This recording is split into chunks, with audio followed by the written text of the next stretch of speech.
everyone, welcome to Serial 5 of the Chronicles of Crimson Hound. This is kind of a special serial because this show wasn't weird enough already. Therefore, I decided to make it even weirder. The format of the show is normally an actual play where the game master changes. So the game master keeps changing, and I am the player who plays the Crimson Hound. It's been pointed out to me that I found a way to have people run games for me. That is not incorrect. And so basically, it's an ongoing story, and the game master keeps changing with every serial. And I thought for Serial 5, let's have some fun, and it's a challenge. It's supposed to be a 3 GM challenge. I'm not going to name the third GM because we don't know if he or she will show up later. So if they do, then you'll see a third GM appear. But for now, we're going to be with 2 GMs. And I'll explain the rules in a moment, but first I want to present my guest GMs here. Thank them very much for coming to the show. Especially because this is going to be hardcore game mastering. This is not for the insecure new GM. This is really like the pros league, what we're going to do here. So t-shirted, just because you're on top of the screen, John, no offense. Can you tell us a little bit about yourself? Certainly, Bruno. I am actually the owner of the ninth plane of hell. Oh, I'm sorry. Yes. No, sorry. Just kidding. Where are yeah. you? I don't know. Who am I? It is unknown. I am the T-shirted historian. I have a YouTube channel, and I've been actually running and playing TTRPGs for, close to 40 years, almost 40 years. But actually, it's about 39 years, 38 years. So yeah, and I thank you for making me feel young. No problem. and yeah, so you have your channel, and I talk about geek stuff and all that. And I do listen to it sometimes as I do the dishes. It's pretty entertaining. And what's fun is also in T-shirt's channel is like he has a lot of guests, so it's not like this echo chamber. Hosts like guests often disagree, and that's what makes it interesting.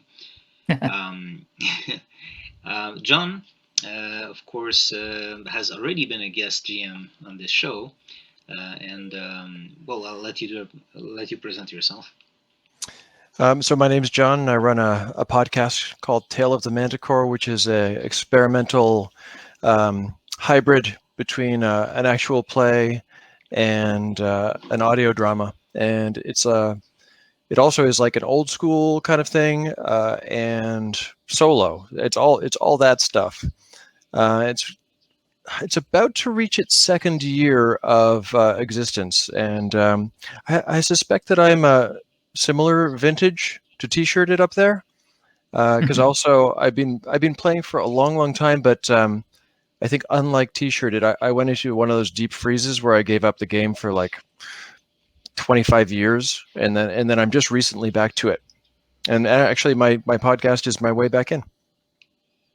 Yeah, it's Tale of the Manticore. It's an amazing podcast, and it's what's fun is that what kind of drew me to contacting John initially is that he and I were both experimenting with the actual play format. I don't know if I would call. Well, John is an actual. I would still call it an actual play, where you kind of like are. You run. You kind of prepare the story, but the dice will tell you who survives or not and what happens. So you kind of like a writer and a GM and a player. Yeah. And what drew me to inviting John for Serial 2 was that we were both kind of like looking for that darker vibe. It's still fantasy, still like it's not like we're not pretending that it's like this like deep psychological stuff, but we were kind of looking for like maybe the characters are not like this like raccoon humanoid who's cracking jokes and chewing bubblegum, or stuff like that, which there's nothing wrong with, but we're kind of looking, and that's kind of what happened. So I'm going to talk about the setting a little bit just in case people, because every serial, like I found that people, because I changed GMs and all that, like every serial seems to draw different people, and I don't think I've met a lot of people who have actually watched all of them. They kind of like select them. So every time I do this kind of introduction, the world of Chronicles of Crimson Hound, it's set in the city of Gloomgrad. And this is this cyberpunk gothic city. where it's not set in our future. It's a different world, the same way that a lot of medieval fantasy stories are not our past, and it's their own thing. So, not the countries we know, not the cultures we know. Obviously, there's going to be some inspiration from the real world and all that, and there's certainly been analogs in previous serials to existing cultures, but it's not set in the future. It's its own different world. And it's just gargoyles, rain, neon lights, but also the supernatural exists. There's darkness, there's monsters, and human people don't know about that. It's not this thing where the supernatural is casual. It's very much not known by normal people, and the way that it's kind of presented is that deep down people know there's something wrong, so they turn to technology for distractions. They really go deep into the technology, the distractions, and in the augmented reality, virtual reality, to not look into that dark alley. Like you're gonna look at all the neons, and you're not looking at that dark alley. You don't want to see what's there really. And the Crimson Hound lives in that world, and he's this supernatural vigilante. He is a Dhampir, half vampire, but he doesn't have a lot of memories from his past. He used to be a soldier for some organization, and they tried to kill him. He survived, but he was also heavily drugged the whole time. So now he's doing the only thing he kind of remembers, which is hunting monsters. So, in practical terms, kind of a clean slate character. I guess background could be explored, but it doesn't have to be. I certainly try to make it so guest GMs are not burdened by too much continuity. I will sometimes maybe suggest, if he has contacts from other serials, I can always bring it up, but guest game masters are not obliged to use it. They can always say that the person is not available, so always try to make it easy for people to jump into this. Now, this serial has a few differences even from what I just explained.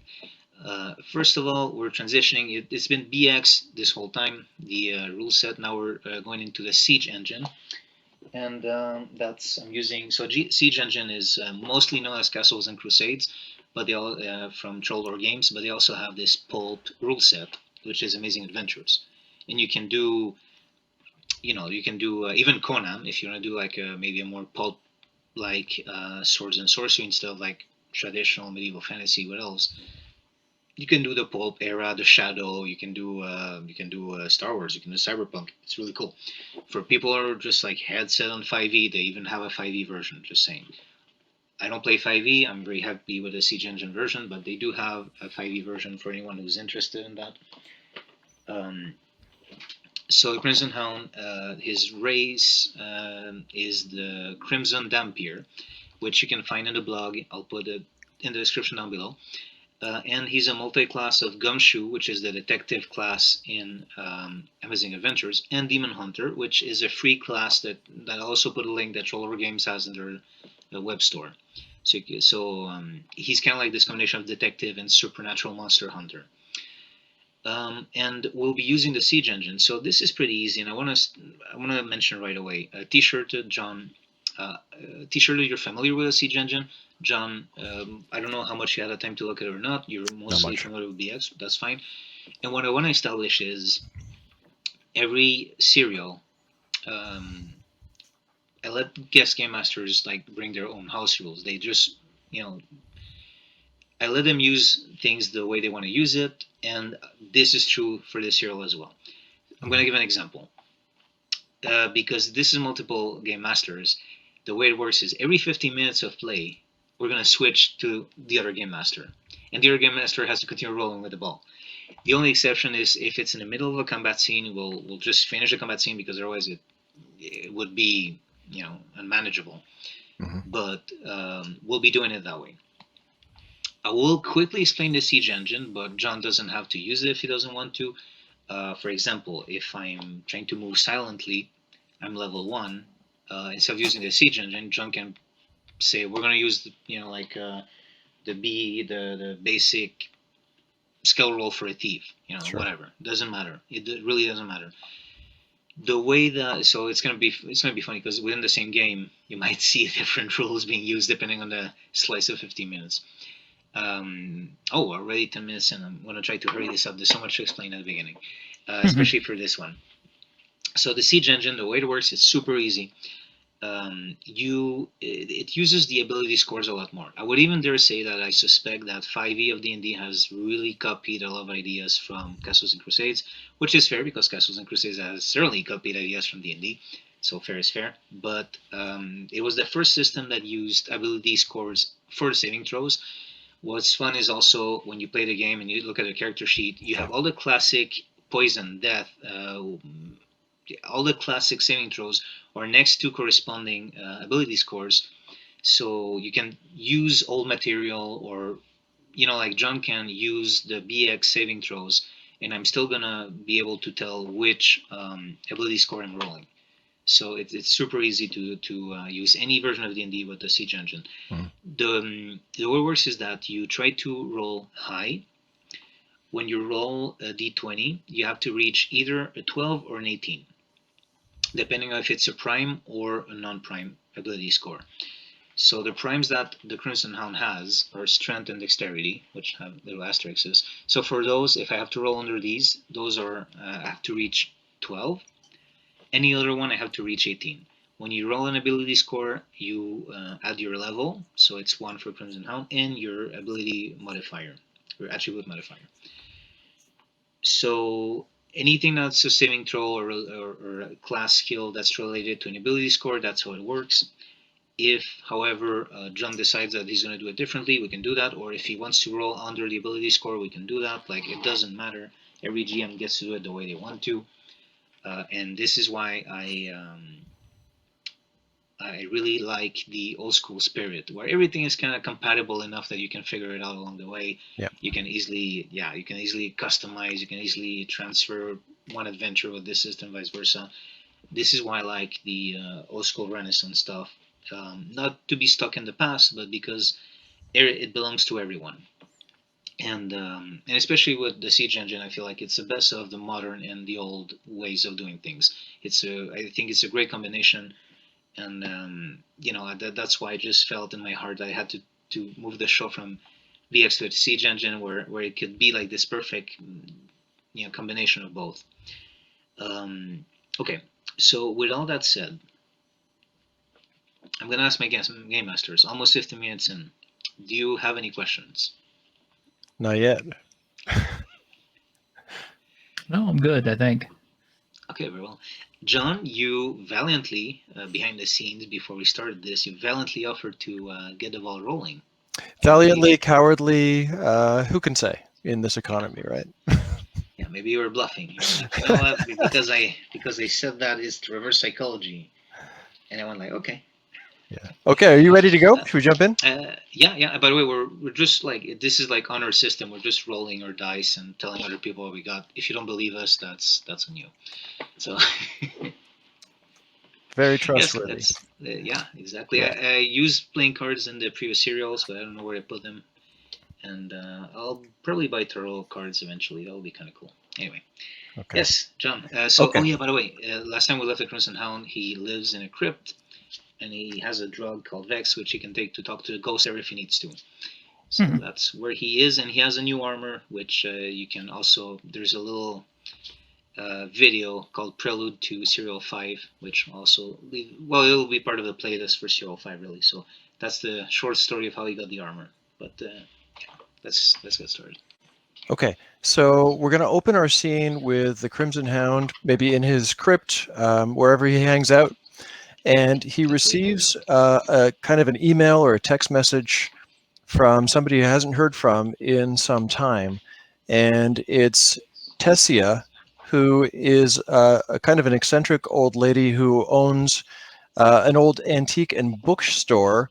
And I guess books are antiques in your world. So everything about her is kind of an anachronism. And Crimson Hound has known her for some time and knows that she kind of dabbles in the occult and the arcane and magic and stuff like that. And the message that the Crimson Hound receives just says, "Come to the store." Okay. Well, yeah. So I'll do that. I'll put on the armor. So he puts on this armor, which the only armor he used to go around in his leather armor, and now he has a legit armor on him. For Amazing Adventures, basically like your suit is your AC. So you know like vigilante can have like a scarf and gloves and a fedora hat or whatever, and that's gonna be like his armor class. But he wears a proper vigilante armor, so it's mostly dark. But because he's the Crimson Hound, it has like um, red pieces all across the armor, and um, he can light it up, so he can be in the dark, and these red lights and lines can turn on if he wants to. Fits in at raves. Exactly. Yeah. That was the whole intention. That was Yeah. exactly what he wanted to accomplish. So what's his transportation like? Because last I heard, he was riding the bus, and that's not even a joke, folks. No, it's not the well, okay.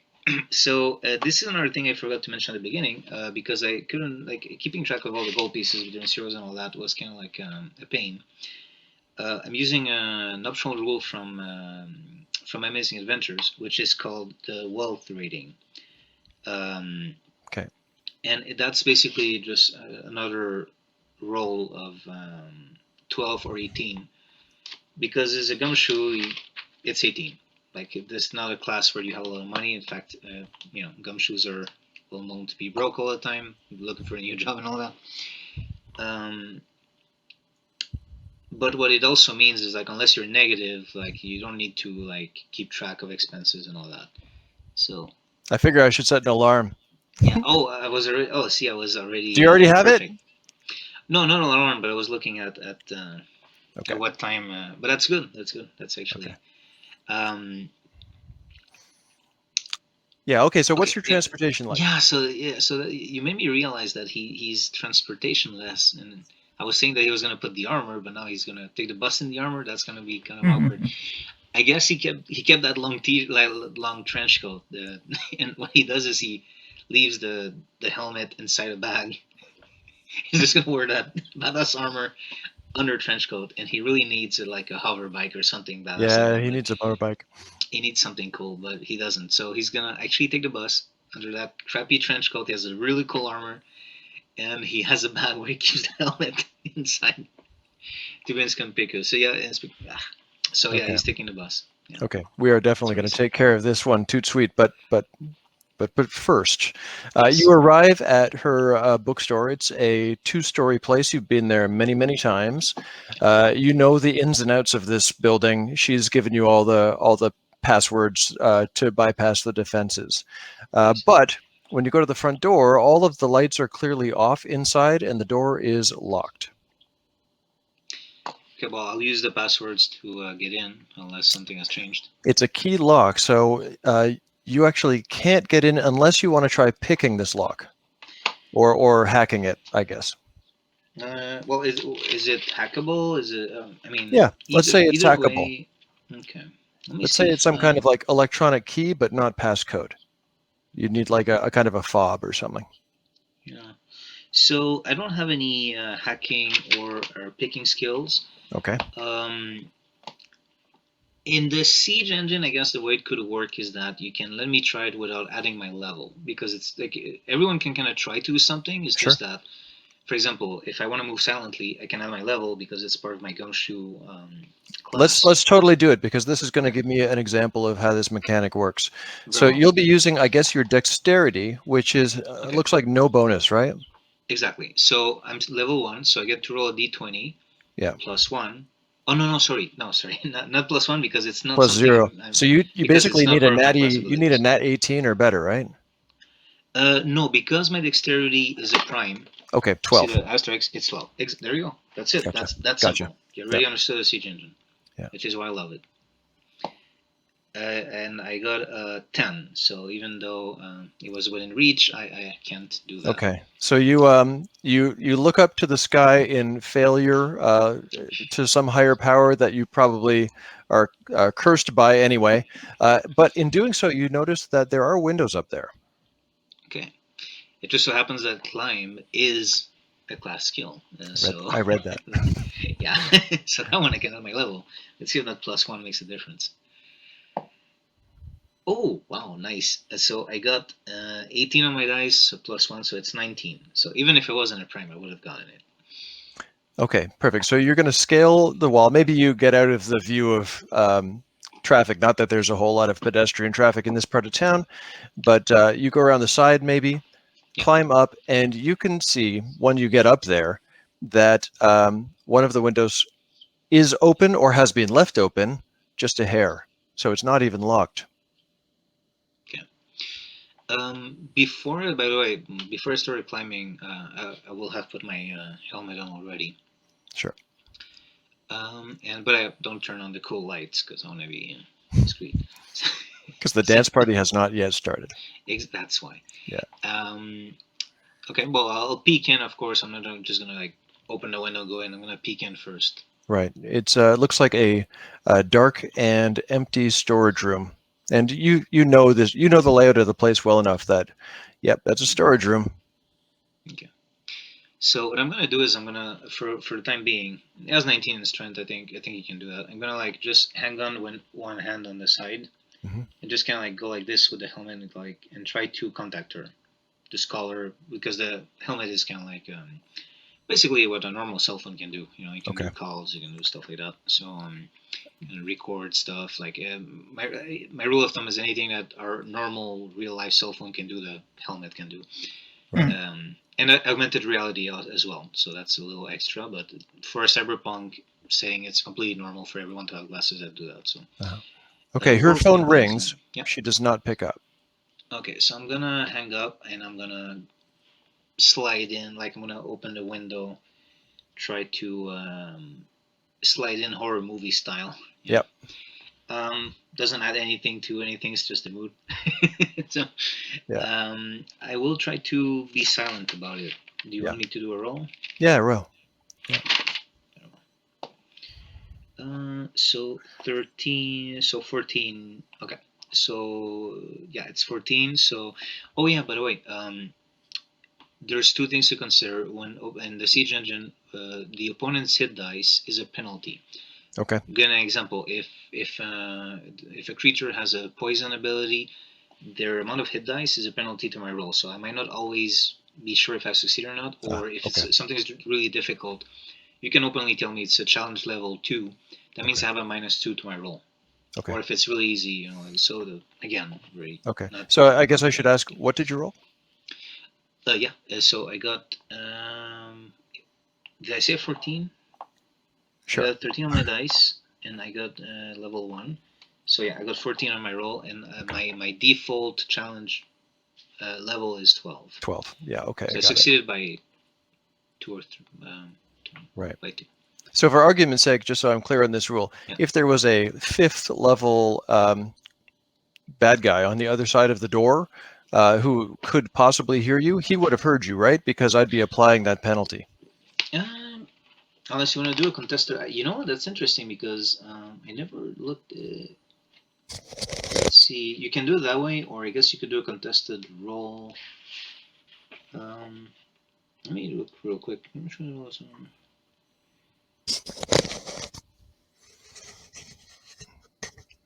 This is where you insert elevator music. Yeah. In the post-production phase. Up to you, really. Okay, let's just play it that way. Yeah. Let's just play it that way. Okay, so you're in the storage room.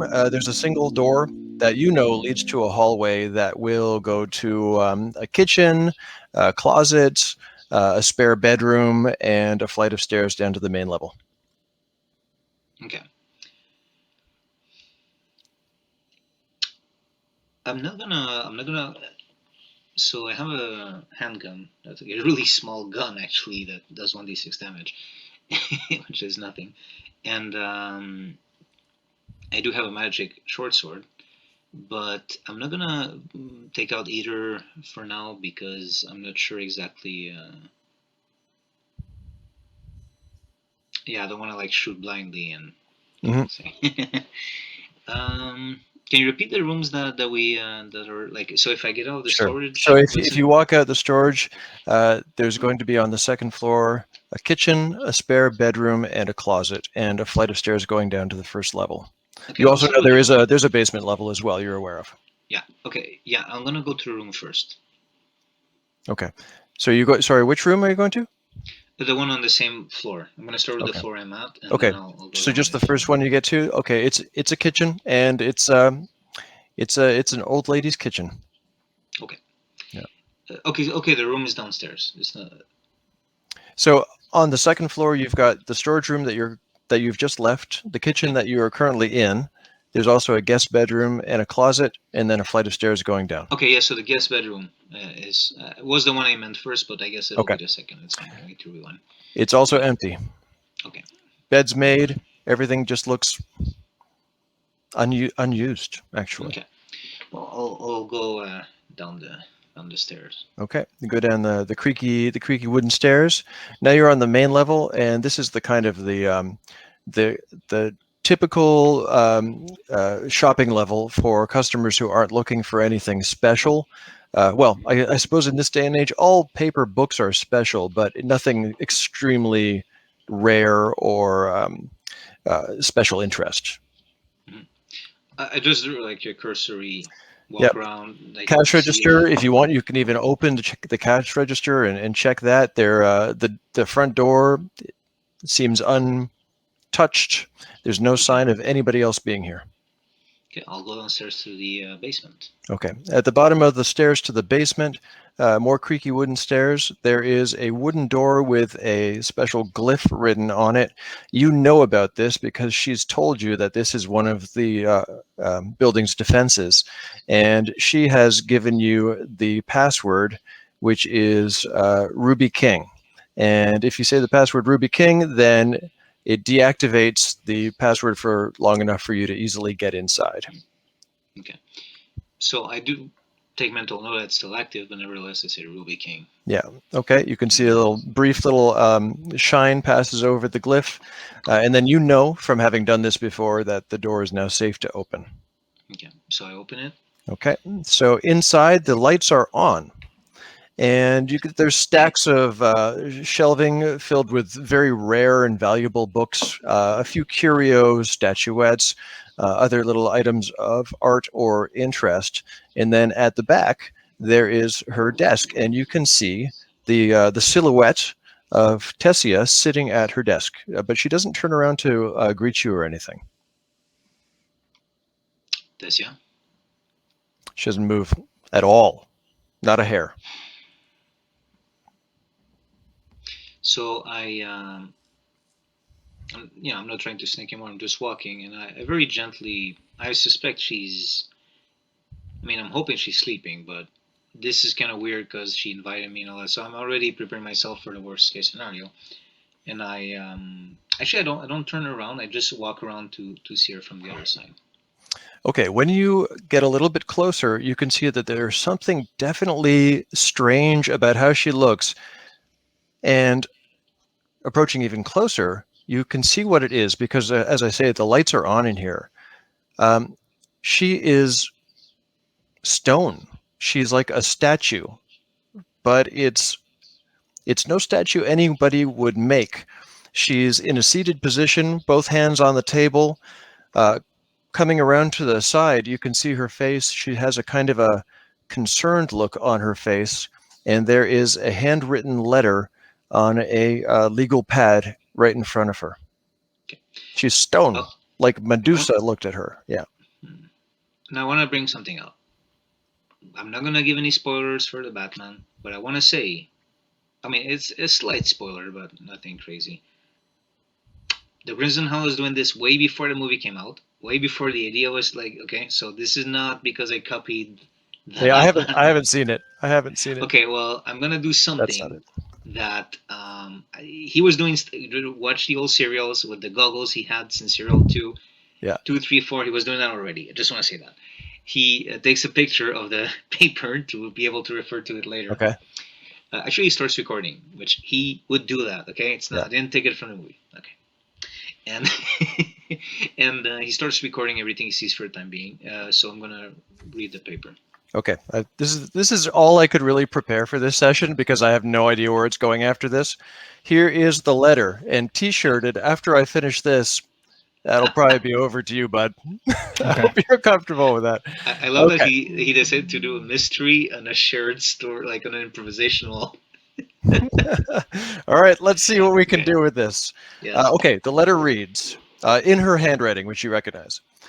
If you are reading this, then you have illegally entered my home and business. You've also bypassed my defenses. Therefore, I can only hope that you are CH. In case you are not CH, be advised that you have already triggered an alarm that will alert the authorities of your intrusion. CH, you of course will know how to have deactivated this alarm. Actually, Crimson Hound, you know that there is no such alarm system here. That's just BS. I thought I was gonna have a cool explanation, like the armor already emitted the code to let me in or something. But okay. Nah, it's just a bluff. You know it's a Okay. bluff. Very It well. continues. CH, if it is you, I need you to retrieve something from the dead drop upstairs. Once again, you know that there is a dead drop in this building, but it's not upstairs. It's actually on this level, hidden under the desk. There is a wooden box that's being like epoxied to the underside, and that's what you guys use as a dead drop. Very well. Is it T-shirt's turn now? It could be T-shirted if you want. I can go a little bit longer. I've got 8 seconds. You could take over from here, absolutely. But if you want me to Because finish the you're the one spot, who said I'm after happy to you do that. finished reading. You said after you finished reading it was gonna be his turn. That's fine. Oh, there you go. There it Okay. is. You know what? In the spirit of chaos, let's just hand it over and just All right. see where T-shirted takes us. If you're good with that, T-shirt. I'm good. Okay. Do you want me Oh, to you keep had some. timing? Okay, wait, John. You had something in the. Did you want to establish what was there and then we pass it on to T-shirt? I think we can play with a few seconds here. All right. I'll tell T-shirted what I had in mind, and then T-shirted, if you just want to completely change it, just go ahead. I already have an idea. Then you just go with your thing. Okay, very well. All right. Yeah, Let's you do just this. go with your thing. Okay, there we go. Now we start the real. I'll keep timing. Yeah. Should I keep time? Oh, thank you. Sure. Yeah, that would I'll be the amazing. guy. All right, Yes, thank T-shirted, on your word. Go ahead. Okay, so All I right. open it. Inside the box is a small booklet and a few illustrations. Which are, as I flip through it. The illustrations depict a figure with a very stylized halo. It looks like something possibly out of antiquity. And they depict a man who is angelic in appearance. However, he is being flayed. He's being held down and flayed. It's a very gruesome and somewhat crude rendering done in the 12th century style. Okay, so I look at the cover and it says Lamentations of Flame Prince. I'm kidding. No. So, okay. So, I mean, I'm gonna for the time, like, I know that I'm not in a, I don't seem to be in a particular rush, so to speak. So I'm gonna take my time to really go through booklets, see what I can find that might shed some light on this matter.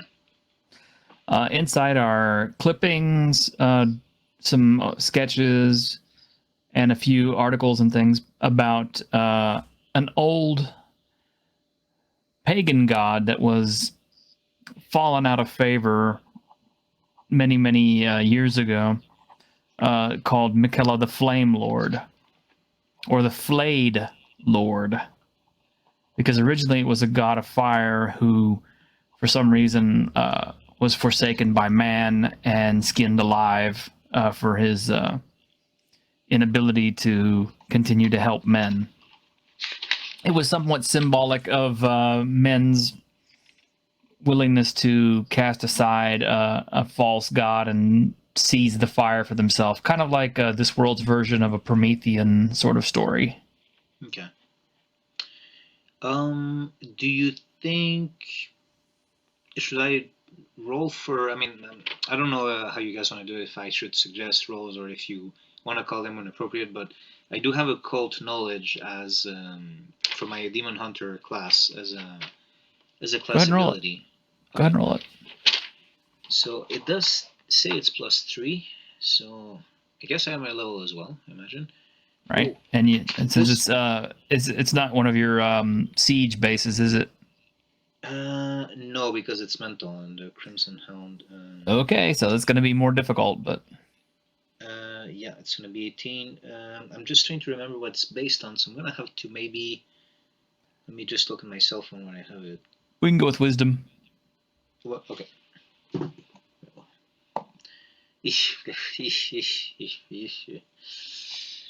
Got 4 on the die, so let's just move on. Yeah, He's more of a brawler, really. you're Even not though he's sure a what gumshoe. you're not sure what this all has to do with anything. And of course, the one person you could ask about it is upstairs, or is it actually stoned? So, Yeah, next to me. Yeah. so Okay. you'll either have to go and consult somebody else who knows more, or do a little bit of diving on the streets. I do have another contact I might be able to reach out to, but I'm gonna try to not swamp the story with too many NPCs right away. Let's see. I'm gonna try to look. I mean, I don't have tracking or anything like that, but I'm gonna still try to observe for any clues of anything that might be out of the ordinary in the room. Because also look at her hands. Like, what are the hands just lying on the chair? What did she seem to be holding something that's no longer there? You know, like stuff like that. No, it looks like she might have been in conversation or some kind of a surprise at picking up something. Like she picked up something and turned to stone. It's kind of strange. He takes off the helmet and then starts just breathing in the air, and what he's looking for is the scent of blood. Like, is there any recent smell of blood in the room? Not so much a scent of blood, but there is definitely a cologne that you're pretty sure she doesn't wear. It's a men's cologne. Okay, interesting. Okay. Because he doesn't have just to be clear, he doesn't have a scent ability per se, but the Crimson Vampire, like anything that has to do with blood, it's kind of like catch all for the fact that he would be good at detecting it. But of course, cologne, everyone can smell that when it's too much of it. Interesting. So, would you say? I mean, I don't know if you want me to roll for this or if this information I can just gather from the smell, but is it men's cologne or women's?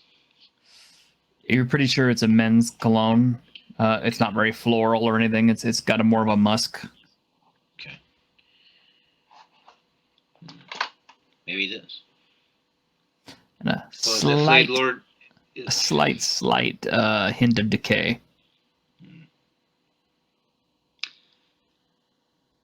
So I'm thinking. So I say I kind of say out loud, not very loudly, but because the helmet is still recording, so I'm kind of like also making notes. Could be a rotting undead trying to disguise its own smell with cologne. Just put the helmet back on. Here's a good question: does the Crimson Hound have a weird accent like me, or is it just a player? Food for thought. Maybe it's a Connor McLeod from Highlander kind of thing, where he does talk weird. So, okay, so I put the helmet back on, and I think at this point, I just search online with my helmet. I just search online for any. I'd be very surprised if it comes up just online. I might have to go beat up some people or ask questions, but I'm gonna look if there's any sort of religion or cult or church for the for Mikala. Did you say his name was? Mm-hmm. How do I spell that? Mikalla. Okay, very well. Okay, so is there any sort of church or underground cult or anything that, I mean, maybe it's not that easy to find, but I'm going to start with that because, Well, obviously, like I said, this god kind of fell out of favor. Kind of in the same way that, nobody these days worships Greek gods. Mhm. So Yeah, I heard that Zeus was that far removed. I heard Zeus was canceled for his indiscretions. There you go. Okay, I'm sorry. I bet he just wishes he was canceled instead of being flayed. But okay, so at this point, I'm gonna leave. But do I want to leave her there? well, she's resting comfortably. No harm is going to come to her. She's not aging. Even the roaches can't bother her. Yeah, I'm just afraid, leaving her. Well, I mean, I can't really carry a statue. Crimson Hound might be strong, but it would be really inconvenient. Also, he's not supernaturally strong, so even that might be a bit much for him. Okay, so I'm just gonna leave the place by the window again.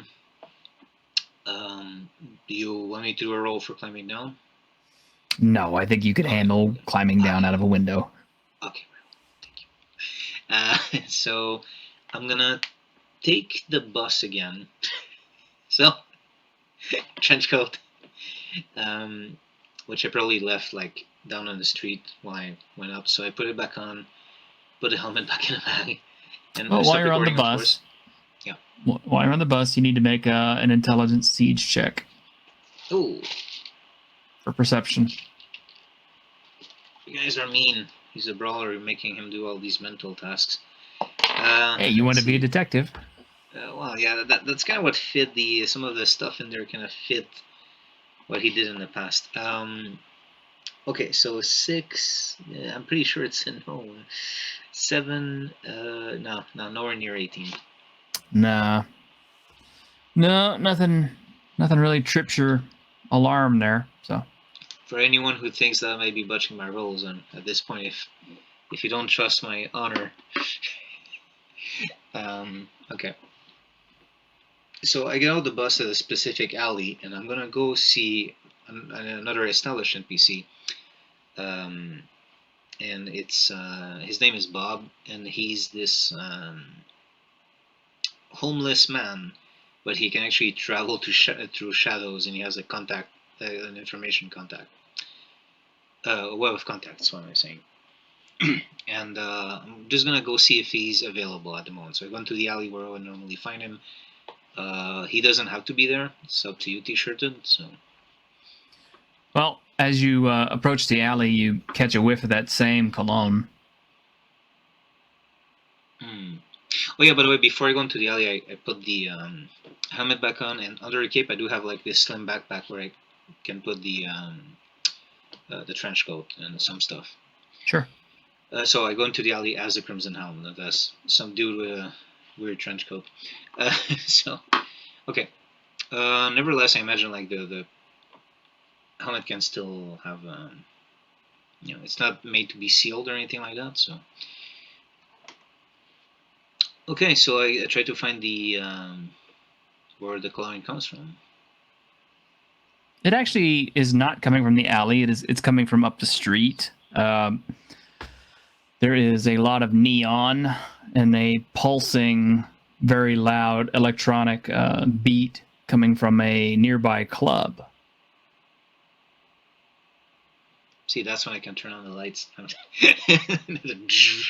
I don't at the moment.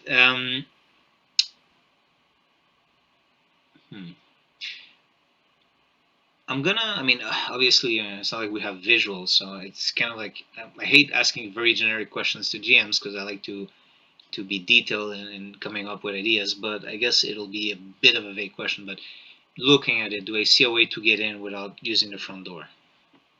Club? Yeah. Well, most clubs, you figure there's probably maybe a delivery in the rear or something. Yeah. There's usually more than one way in and out of a club. I'm just gonna look, and again, I'm kind of like, I don't turn on the lights because I don't want to be seen by people going into the club. I'm kind of standing in the alley.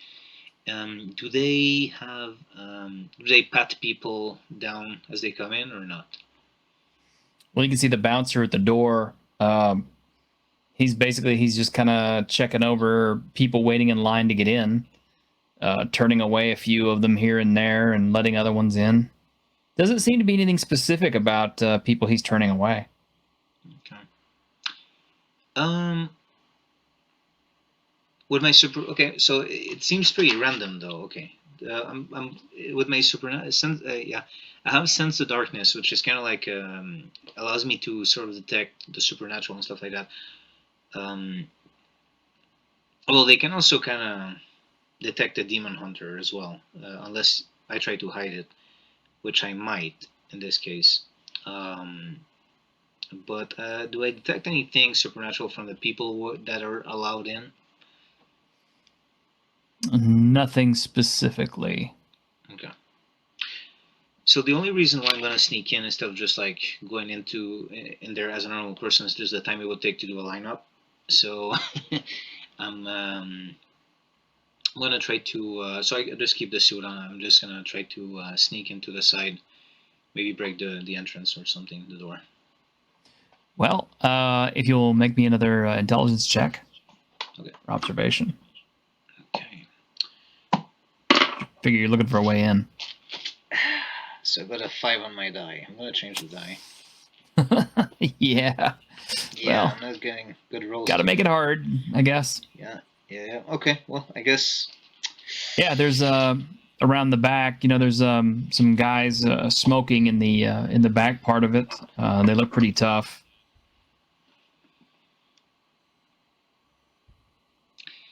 Well, how many of them?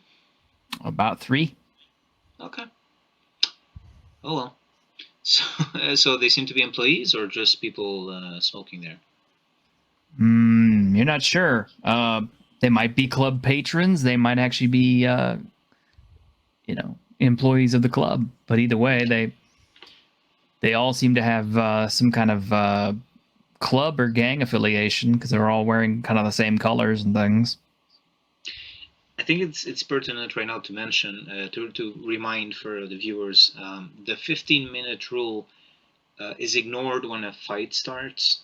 So a game master does finish a fight that started under their watch. Okay, so I'm gonna go to the side and just in full. I cannot enter that side of the building, and then I turn on the red lights, kind of for the intimidation factor, and just go towards the door, just kind of like ignoring them. Yeah. These guys John will be stuck with the fight. These guys will turn and look in your direction and is like, "Who the fuck are you, man?" John. You know what? I'm okay with this because I really wasn't sure where to go with it otherwise. All right, you got 3 hostile thugs that Confused, have. at least he didn't say hostile. He just said They're confused. not necessarily hostile. They're just people. Don't try to take the easy way out. Sorry, what did they just say to him? Didn't they say like, "Who the hell are you?" Yeah. Yeah. So it's not friendly. Confused. Well, I mean, he just popped in with his red lights blazing and everything, so it's kind of like, I figured that's gonna provoke a reaction. One of them elbows the other one and says, "What do you think of this Christmas tree up here? Why don't we pull this plug?" Well, we don't have Christmas in this setting, John. But tell it to them. Okay. So I tried to open the door. I don't know if it's locked or not. Hey, dance party.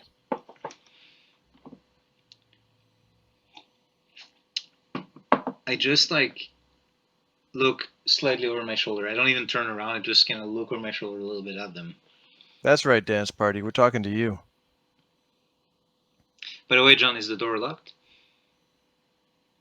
I don't know. Let's find out. 50% chance the door is locked. High, low, high. It's locked.